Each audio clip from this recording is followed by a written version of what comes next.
Hi folks, today I'm going to be checking out Tellstones, King's Gambit, a bluffing and memory game designed by Cantrell and published by Riot Games.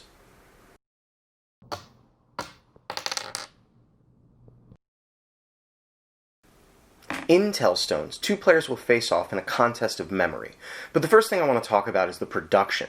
Much like Mechs vs. Minions, Riot's other foray into tabletop games, Tellstones is incredibly well produced, with metal box and heavy tokens, and quality that belies the simplicity of the gameplay. And speaking of the gameplay, Tellstones works like this. Between the players, a row of these tokens is laid out, and on their turn, each player will manipulate the row by adding, hiding, or rearranging stones in an effort to confuse their opponent's memory. To earn points, players will either challenge or boast. A challenge prompts your opponent to guess the face of a face-down stone. If they do it correctly, they earn a point, one of the three they need to win, but if they're wrong, the point's yours.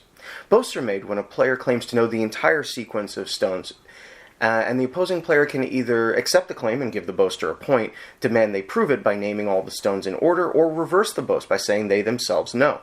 When proof is demanded on a boast, the boaster either wins immediately by naming all of the stones in order, or they lose. And that's it. And that's not much. Tellstones is a really simple game, so much so that it's incredibly easy to feel like there's kind of nothing to recommend here. And I have to say, at first I definitely felt that way. This isn't a game I would ever break out during the regular course of playing games with my friends.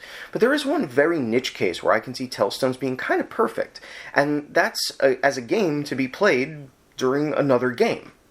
I play and run a lot of tabletop role-playing games. You know, Dungeons & Dragons, Dungeon World, that kind of thing. And one of my favorite things to do with my group is to play a game in character at the table, to act as an excuse to have a different kind of interaction. So a game like Tellstones, which is already designed to be a piece of ephemera from the world of League of Legends, which I know nothing about, incidentally, would be a really neat addition to a role-playing session where the characters play a game at a tavern to wind down between adventures, or as a challenge from a wizard who won't help them until they prove their mental fortitude. But like I say, it's a very niche case.